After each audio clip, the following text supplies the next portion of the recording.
friends. I'm your host, Dr. Dave Layton, and thank you for joining me in our journey to hope. It is my desire through this podcast to bring you information about how to discover, sustain, or perhaps regain hope.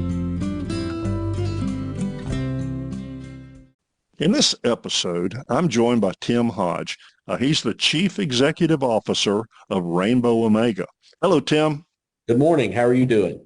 I'm doing great, brother. Thank you so much for agreeing to be part of the podcast. I think Rainbow Omega, you have a very compelling story to tell. And again, the podcast is about helping folks discover, sustain, or regain hope. And I see Rainbow Omega as a very key part of that, a very important way in people's lives. So I'd like you to do a little bit, just talk about yourself for a few minutes, and then let's move on into talk about Rainbow Omega, what it is, what it does. All right. Appreciate you having us on. I always enjoy any opportunity to talk about Rainbow Omega. My background in the nonprofit world began about 20 years ago. I started working at an organization in Walker County that provided services to individuals with developmental disability as a finance director. Worked there a couple of years, didn't really do direct care, more or less took care of the financial background, and I felt like I was helping the people who were helping the individuals with developmental disabilities. Left there and went to a local free medical clinic as executive director, stayed there about 14 or 15 years. Okay. Then I circled back to the ARC, where I started at, and took over the residential program and the day program. Stayed there for several years, and just kind of once you've participated in this type of work, it's hard to leave it. So I was glad to get back with it. At the time, my wife and I and children, we lived in Double Springs in Winston County, Alabama, and I was the mission at Double Springs, deacon of missions at Double Springs Church of Christ. So each month, I actually wrote a check to Rainbow Omega. Knew of it, knew of the work they had done, and thought it was a fantastic benevolence program that our church participated in. Out of the blue, the opportunity came when Stinson Carpenter, the founder of Rainbow Omega, when he decided to retire. The board contacted me through some mutual acquaintances we had and asked if I'd be interested in coming to Rainbow Omega, and I said absolutely. Love to talk to you about it. It was coming. It was right around the tail end of COVID, and I did not want to do a Zoom call or a phone call. I said I want to come out there and walk on the campus because I've heard a lot about it. So as soon as I came here to the campus, you're just amazed at this little pocket of beauty that's here in Talladega County in Eastaboga, and the facilities, the complex, it's a neighborhood for the individuals. It's just you fall in love with it right away. And the day I left, I called my wife and I said, I don't know how we're going to work this. I said, I think we need to move across the state.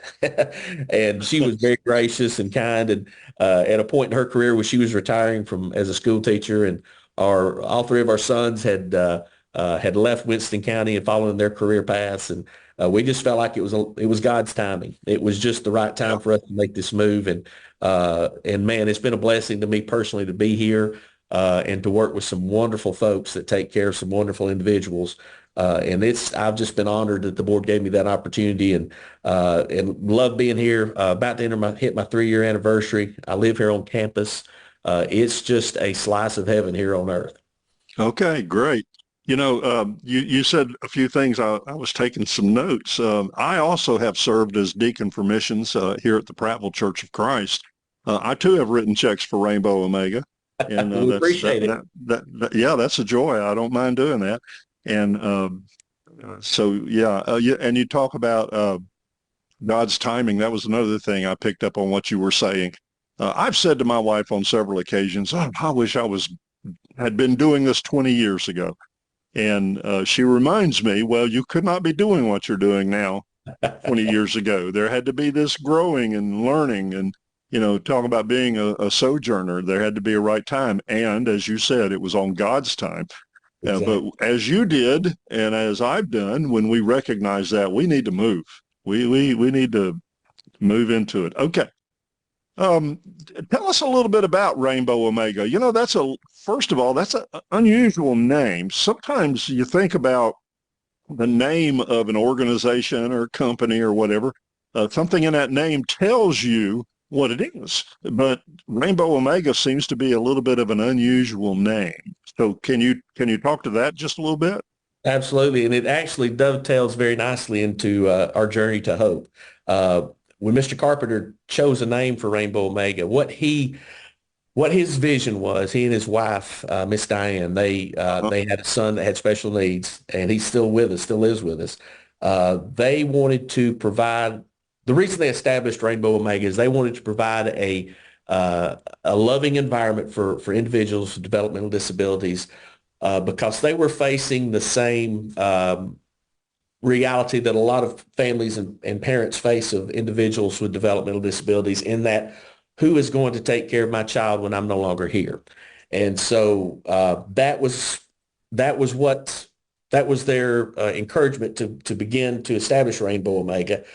And the name actually comes from the rainbow, a symbol of hope in the Bible, and Yes. Omega, the last alphabet or last letter in the Greek alphabet. So what Rainbow Omega wants to be is hope to the end of for the individual that we're providing services and care to. Now, that's the promise that Mr. Carpenter make and we still make to families that entrust Rainbow Omega with their family members. The Our goal is to continue that hope or continue that care for as long as we can. Obviously, individuals for health reasons and other reasons may their situation may change to the point that we can no longer provide the care that we need to that's in their best interest. They may have to transition to another service provider, but it's our goal, our intention to provide that hope for as long as we can. Oh, that's great. You said rainbow is a symbol of hope. Absolutely. Absolutely. But it's also a symbol of God's faithfulness. He put it there to remind us of his faithfulness. And so there you are, Rainbow Omega. You're going to provide hope and be faithful to these people through the end, whatever that end is. Yeah. And that's, I think you explained the name, the hope behind the name very well. Like your mission statement. You said your goals and those things. I went to the website, rainbowomega.com. And by the way, I'm going to put that on my show notes so people will know Great. about that. But the mission statement reads, to glorify God. Well, first of all, I like that. That's what we do. Yes, sir. To glorify God by ensuring that adults with developmental disabilities have a safe home where their abilities and potentials are respected and nurtured in a Christian environment. Wow, that is packed full of hope and faithfulness and giving people that understanding that we care and we're going to care for your loved ones who is a challenge at times. So I think Yes, that's sir. great. Yeah, the interesting part of our industry, if you'll let me refer to it as that for just Sure, a minute, sure, in the 20 years that I've been involved with it, it has changed dramatically. If you go back to 10 years prior to that, Rainbow Omega was established about 30 years ago. Each year there's a new set of policies, a new set of regulations that come down from the state or Medicaid from the federal level. We are a state certified agency, so we do have site visits with State Department of Mental Health. We receive our certification through them. So we do have to be very conscious of the fact that there are rules set aside that we must follow in order to in order to continue to maintain that certification, which allows sure, us to, gives us legitimacy when it comes to funding, when it comes to donations, when it comes to grant writing. But that doesn't mean that we have to abandon our original mission statement. The two can coexist. You can be a state regulated agency and still be a faith-based organization. And that's the one thing that it is a challenge, but it's also the reason we're here. And part of that promise we make to the families, that we will be Yeah. a faith-based environment. And that's something that we honor, and we're able to maintain that and still maintain the necessary requirements to be a state certified agency, which is something we're very proud of. And there are other state agencies across Alabama and across the nation that provide care and service, same quality that we feel like we do. The organization I worked at in Walker County, ARCA Walker County, provides great service. But when you can maintain the awareness that you want to do so and allow the individuals to grow spiritually as well as other talents and skills, it sets you apart in a different way that may not be the best fit for everyone, but for the folks that we have living here and their families, they're proud to be a part of Rainbow, and we're proud to be able to serve them. Yeah. And indeed you do serve them. You don't just house these individuals.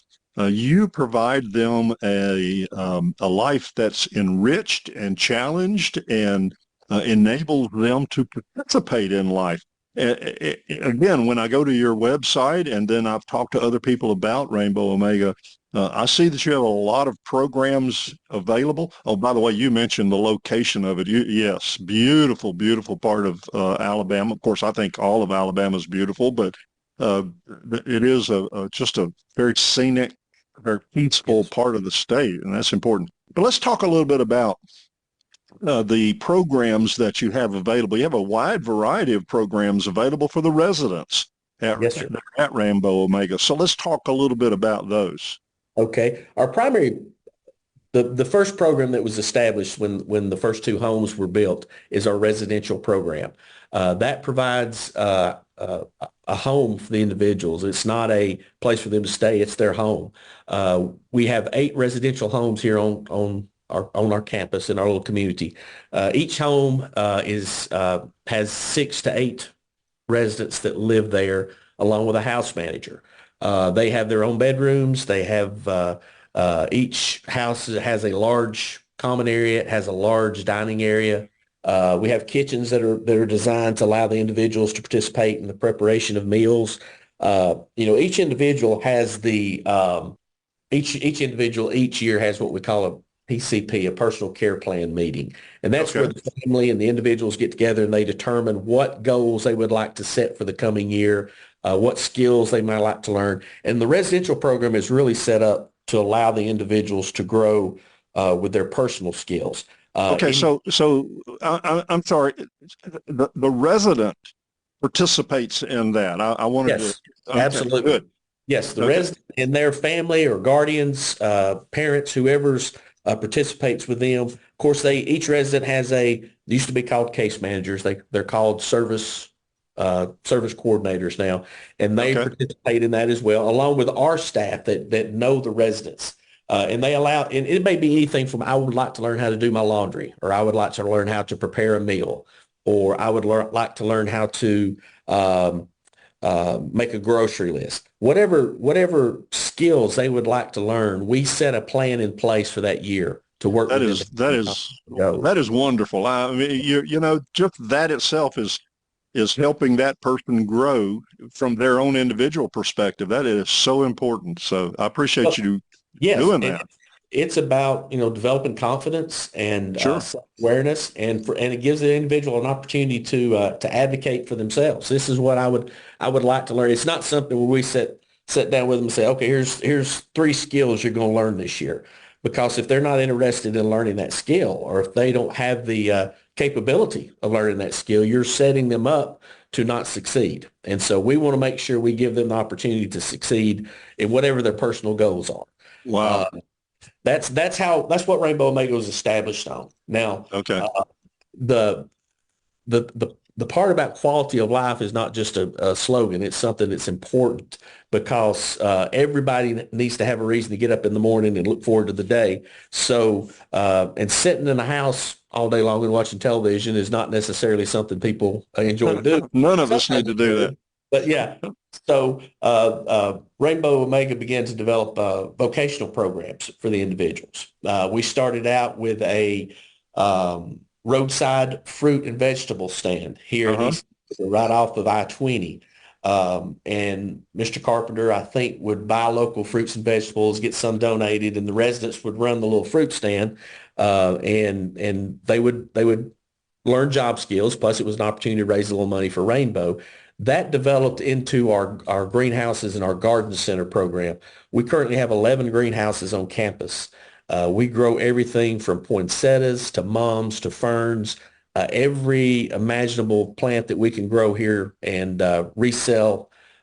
We do, and our residents participate in that as well. Everything from filling pots with soil to actually planting the plugs to watering the plants.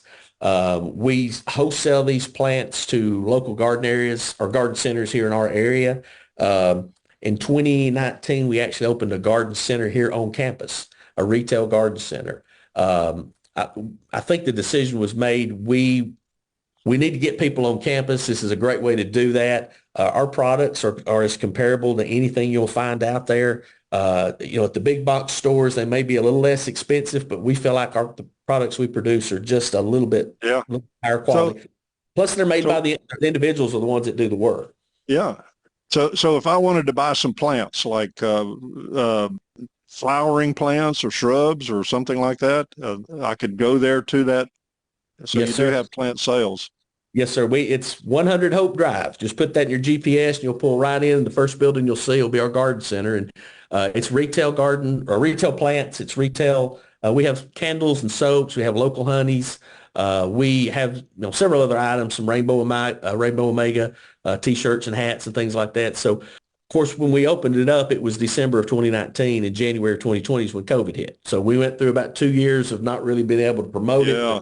Yeah. because of restrictions. But this past year, we had a real good year, had our best sales year ever. And this year is starting out to be an even better sales year. So we're promoting events. We've got a blueberry picking festival on the 15th of June. We actually have over Uh-oh. 100 blueberry bushes here. And we have raised those to the point now that we have folks can come pick those. We will pick for people who want to purchase them. And that's another way to get people here on campus and meet the individuals and 300 beautiful acres that we have and learn more about Rainbow Omega. It's a good way to introduce our organization and our individuals to people who may not be aware of us. That's one of the aspects of our vocational program that we're real proud of, and it's what we're most known for. But we do have other programs through our vocational department that we're extremely proud of as well. We have a work center here. It's 22,000 square feet. And within that work center, we actually do work for Honda Motors. The Oh, Lincoln is about 10 miles from here. yeah. Uh, they produce four different lines of Honda vehicles. They produce the Ridgeline truck, the Odyssey van, the Pilot, and the Passport SUVs. And we produce every owner's manual and parts kit that goes out in those vehicles. Our guys and gals produce about 1,300 of those kits a day. Okay. Uh, that's an amazing number because what we're doing in 5 days, we're producing enough material for the plant to run 2 shifts a day for 6 days. So the individuals that work on that side of the work center are doing a great job for Honda. When I came here and became CEO 3 years ago, one of the first things I wanted to do was go to the Honda plant and introduce myself and figuratively hug their neck and say, thank you for this partnership. Please continue it. And the moment I walked in the door out there, they figuratively hugged my neck. They said, we want to continue this partnership. Uh, Wow. Honda, the thing I admire about Honda is they really don't like a lot of public recognition for the jobs, for the partnership that Okay. they have with Rainbow, but they are a magnificent business partner, and they support us. They provided a new computer room for our day program, one thing I will brag on our Rainbow workers. Honda has about 1,000 suppliers in North America. And each year they give out a quality and delivery service award. In 2015, we won that. Now at that time, I think they chose 25 of their 1,000 suppliers to give that award to, and we were one of the 25. That's something we were very proud of. We got that hanging on the wall in the work center. Last year we won it again. So we Okay. had a big ceremony. The Governor Ivey came out and actually participated in the presentation. And so we were proud to have won it twice in 2 years. We found out last week we won it again. So that's Oh, back to back that we've won that award. Uh, wow. and it's not, and again, 20 to 30 suppliers out of Yeah. 1,000. Yeah. And we were one of those Okay. organizations back to back. Yeah. The other thing is they have 73 tier one suppliers at the plant there at Lincoln. And every month since I've been here, there's three categories that they rate you in. And we've been number one in all three of those categories for the 30 months that I've been here. And I think we've always been number one. I know we have for the last 5 years. So uh, they are a good corporate partner. They want to do good for their community, but we're doggone good suppliers for them too. So Yeah. it's a great relationship for both of us. There's a company out of South Alabama called Neptune Water Meters down around Sure. Tallahassee. I'm familiar with them. Yeah. Okay. They produce probably 98% of their water meters. They produce there locally. Everything from melting the metal to make the Hmm. casings to the electronics. Very impressive plant. They have a small part kit that's got four little pieces in it, and we put a sticker on a baggie, put those parts in there, zip it up, and send it down to them. So they probably could do that in their factory, but they want to be a good corporate partner and allow us to have jobs for our individuals. So Yes. they continue to be a good partner with us. We're about to begin a partnership with another company called Fiddlesticks, where we will be packaging firewood in small boxes for people to pick up at a grocery store, convenience store. So we are expanding and growing our vocational program to allow different job opportunities for the individuals that are here. Every morning they get up, they go to the vocational center, and they do a variety of different jobs, and it allows them to work at their own pace. They may build a skill level and they want to work at that particular uh, job position, and that's all they want to learn. But if they want to learn other skills, something that would make them marketable out in Yeah. the public realm, Yeah. we allow them to move job to job and learn what they want to and learn at their own pace. So the program that we have here with vocational is something that we're extremely proud of. It's award winning. We can say that and with pride. And we perform very well for the people that entrust us to do these jobs. So it's not that they want to be a good corporate partner. They want to help us provide opportunities for the individuals. But at the same time, we're producing great work for them. Tim, I love the passion and excitement in your voice. I Well, really do.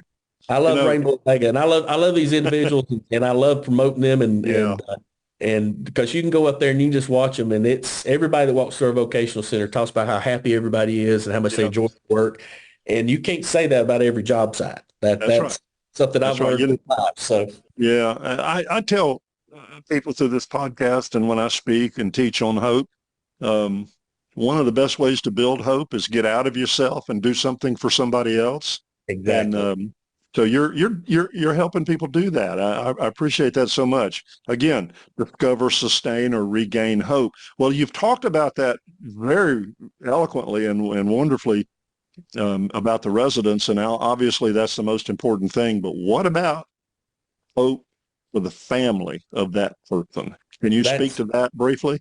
yes, that's a great question, but I feel like the thing that defines what we do, what any organization like Rainbow Omega does, is what a lady told me that one of the parents when I first came here and I met her and we were talking, and she said Rainbow Omega was the answer to a prayer she didn't know how to pray, Wow. and that meant a lot to me, and I Oh, know it I meant know it did. to the carpenters when they told him that. So that's what drives our staff every day is we Yeah. realize we are providing a family. It's not we have to use the term service. We have to use the term serve. We have to use the term individuals served because that's what's expected of us by Department of Mental Health because that's a way of showing respect to the individuals that we take care of. But they're so setting those appropriate terms aside, we're providing a home for the individuals, but they're our family. When they Sure move to they Rainbow are. Omega, we're family with them. And, I always get in trouble if I'm ever at a meeting and I say our folks, because, I get told, no, they're individuals served. They're not your folks. That shows ownership. When I say our folks, that's a sign of affection for me. Uh-huh. And that's what I'm expressing. But I understand we don't own the individuals, but we're partners with their family, and we love the individuals and we care Yeah. for them. And I am blessed with the position I have, that I feel like my responsibility is to make the staff's job as easy as it can be to provide the love and care that the individuals deserve. Yeah. One thing that we talk about hope for the family, and I'm going to circle back around to Rainbow Omega's name and talk about one more program we have just real quick. Um, Rainbow Omega, Hope to the End. One thing that we figured out about 10 or 12 years ago is that, as I mentioned earlier, there are times when an individual's medical condition evolves to the point that we can no longer provide care for them in the residential setting. The next option, unfortunately, is for them to transition to a nursing home or back home with the family. Um, the board of directors of Rainbow Omega wanted to build a nursing home here on site. Again, we've got about 300 acres that are undeveloped, but we could not get a certificate of need for a nursing home. Those are very competitive, as you can imagine in the state. Sure. Uh, but we went back to the state, and Governor Bob Riley was the governor at the time, and he said, I can't get you a nursing home license, but we can provide you the opportunity to open what is called an intermediate care facility, an Okay. ICF. And he said, nobody in the state has opened one yet, so we will give you this opportunity. So we opened up a 16-bed ICF and ended up, when it was full, we opened a 10-bed ICF. And what that facility does is it's a residential home setting as well, but it's more set up for medical needs, more medical care. It's staffed by nurses and nurses aides. So if an individual's in residential and their medical condition changes to the point that they need to transition out of residential setting Mhm. to a setting that provides better care or more medical care, we have an option for that now too. So, as I mentioned, Hope to the End means we'll provide care for as long as we can. Well, now we have an additional ability to provide that care a little bit longer, provide that hope a Okay. little bit longer for the families here in that ICF setting. What our plans for the future is that, of course, we've been lobbying for more ICS because we feel like the population of individuals with developmental disabilities, they're like all of us. They're aging because we have more medicines and technologies now that keep us healthier for longer. And nothing against nursing homes. Nursing homes provide a wonderful care for a segment of population that need that care. But we feel like the ICF setting is what's best for individuals, for our folks in our neighborhood, because it allows them to continue to be a resident of Rainbow Omega. It allows them to receive the additional medical care that they need. And the goal with an ICF is hopefully whatever their medical situation is now, that they can learn to or relearn the skills and abilities to maybe one day move back into a residential setting. But if not, they're allowed to be in another residence here in our neighborhood, receive the medical care they need, continue to have the annual meetings where they set goals and hopes for themselves. We're even going to, with our moms this year, transition some of our mom plugs and plantings into job opportunities for some of the residents in the ICF, to where they can do some of the cuttings and create and grow some of the Oh, plants. okay. So that's been something we've been trying to figure out a job vocational opportunity for the folks in the ICS that they could do, with a little bit more limited ability. And we finally, took us a year to figure this program out, but this is something we're going to start this fall, and we're real excited about that because, again, it's about letting the individual in the ICF continue to have as many opportunities for a quality of life and a quantity of life that they possibly can, even though they're in a more restrictive setting because of their medical situation. Yeah. Well, again, what you're communicating there is that you are continuing to look out for their needs. Yes, sir. Everything is focused on meeting their needs, and that speaks a lot about the quality of Rainbow Omega. Okay. Well, you already mentioned about the future there of opening up some more of those intermediate care facilities. Anything else on the future that I know you're a type of person that you have a vision. So, Well, our long-term goal is to continue to make Rainbow Omega viable for the residents, for their families. We do not receive any federal funding. We receive a little bit of federal funding for our day program, but we are one of the only private pay agencies in the state of Alabama. So we have a private pay for our residential services. The ICFs are primarily funded through Medicaid.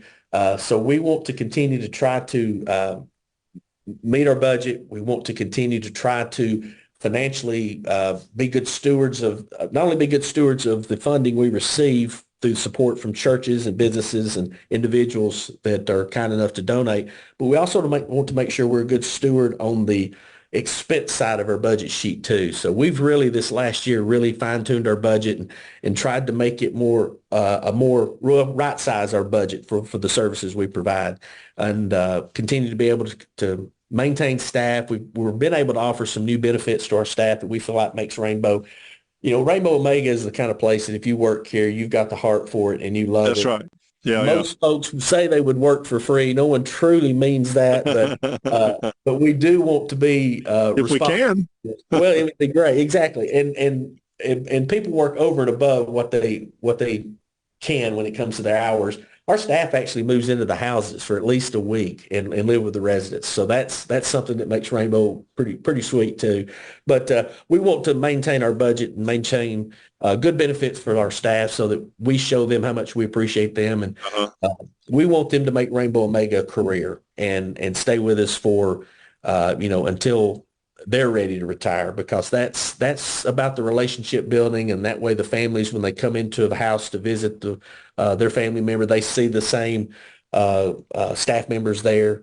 Builds that relationship. It creates it makes the residents more comfortable. They know who's going to be here. It's not 3 different 8-hour shifts. It's the person that's taking care of me this week is going to be here for a week or 2 weeks, and then the family come in and they know we're taking care of them, and they see the safe staff too. So, financially, it's going to be a tough year for everybody. Expenses have gone up. We were looking at some numbers a couple of months ago when we were doing our budget that over the last 3 years, basically a household of 4, the expenses have gone up about $12,000 a year, and that's not extravagant expenses. That's food, utilities, gas for vehicles, things of that nature. Yeah. So with our residential program, we have 62 bedrooms. So you're talking about basically 20, 30, 20 something households of 4 that have had that expense increase. So our vision for the future is to maintain the services, to be able to find new funding sources. State of Alabama is very gracious. They give us a little funding that we're very appreciative of. We have some legislators who go down there and carry our banner when they do the budget hearings. And so we appreciate their work. But our main goal is to make us a financially viable agency for years to come, and not have to worry about a year-to-year budget. We'd love to be able to set a 3-year budget and be comfortable that we know we're going to make it. I mean, the services we provide, we're proud of, and we're second to none. So we want to be able to meet the need and provide hopes to the family for many, many, many years to come. That leads me into this next point about how someone can help Rainbow Omega. Obviously, if they would like to donate, that would be wonderful. They would be accepted. We can all participate in different ways. And so talk to that just briefly about how someone can help Rainbow Omega. Well, we've got, the only thing more valuable to someone than their money is their time. So we gladly accept money, and we accept your time as far as volunteer work. We've been very fortunate the last 2 years. We've really kind of gone back, and of course, COVID ending helped, but we've really rebuilt our volunteer program through the Sojourners, who have been a long time partner with Rainbow Omega, and we love the Sojourners. Some other groups that have come in, some youth groups that we've got coming this summer, all the jobs that are completed by volunteers, that's money that does not come out of our budget. That's money that does not, if we got a youth group show up, they came in one day and helped us with some plumbing on our mum pad. And I sat down with my maintenance director after that, and he said, he said that would have took us about 2 weeks to do that with the maintenance crew we have, and they were able to do it in 4 days. So think about the man hours that were saved just by those That's right. coming out here and working. So we've got a full summer of volunteer work. We've got if you go to our website or if you go to our Facebook page, and I would ask you if you're in Facebook, please follow our Facebook page as well. We have a QR code that is, if you scan that, we're going to ask your name, you're going to ask your email address, we're going to ask your text or your cell phone number so that we can send you text. And I promise you, we won't fill up your inbox, we won't blow up your phone, but we will be able to provide you information to keep up with Rainbow, volunteer opportunities, funding opportunities, special events that we're having, like the Blueberry Day we talked about on June 15th. That's an opportunity for folks to come out and pick blueberries and purchase something from the garden center and just be involved and become part of our little neighborhood for a day. But if you scan that QR code, then we can once a month send you our monthly newsletter electronically, and you can open the text and see everything that's going on, everything that's happened the past month, opportunities coming up in the future. We want people to get involved with us. We have people from California, Ohio that are receiving our electronic newsletter. So we have a platform that produces that for us. It also will allow you to make donations electronically. We have what we call a Rainbow Society, where if you want to donate on a monthly basis, you can do that. We appreciate anybody that just wants to blindly send us a check, but we also appreciate the opportunity to let them learn about Rainbow Omega, because someone one day when I was going to talk to one of the churches, and they said, well, you're here to sell us on Rainbow Omega, and they kind of chuckled. And I said, no, sir. I said, I'm just here to talk about Rainbow Omega. I said, it presents itself. All I have to do is get up there and start the slideshow. And it's we have a video. Speaking of that, we have about an 8-minute video we've produced for our annual dinner we had a couple of weeks ago. It's on Facebook. That's 8 minutes of your life. I promise you, it will be well spent if you watch that video, because it encompasses everything about Rainbow Omega. It has interviews with some family members, interviews with some of the residents, and it allows you to see truly what we do, the services we offer. And, I promise you, if you'll go watch that 8-minute video, you'll want to be a follower, a supporter of Rainbow Omega. We love financial support, but prayers have gotten us to where we are, and prayers will continue to keep us going. Volunteers are most welcome. There's a lot of different ways people can support Rainbow Omega. We would appreciate the opportunity to tell folks a little bit about ourselves so that they can understand what they're being a part of. Okay. Well, listen, I'm going to put the website and the Facebook page, contact information on the show notes for this podcast, because I do want people to visit it and learn it and then be a part of it. It's about bringing hope and helping continue that hope in people. Yes, sir. Well, Tim, wow. I know you could go on for a long time, and again, your passion and your love is there, and I so very much appreciate you being a guest on this podcast. I as you were talking, I got a feeling we're going to take a trip up there. My wife and I both love gardening. She's more than I am. She loves blueberries, so that June 15 pick might be something she'd like to do. Please do. We had a great crop last year, and actually they appear to be coming in a little earlier than we anticipated this year. So we hope that means a great crop too. And normally about a 30-day season, we hope we get about 6 weeks out of them this year. Okay. All right. Again, Tim, thank you for being a guest on the podcast. Friends, thank you for joining us as together we journeyed to hope. I trust in some small way we have encouraged you to discover, sustain, or regain hope through this effort. I invite you to contact me if you have any questions or comments, or if you wish to share with me something you've experienced in your journey to hope. My email is info@ourjourneytohope.com. That's info@ourjourneytohope.com. And please share this podcast with someone whose hope is being challenged. I look forward to sharing more with you soon. Again, I'm Dr. Dave Layton, and thank you for listening. And until our next episode, remember, we give all glory to God our Father.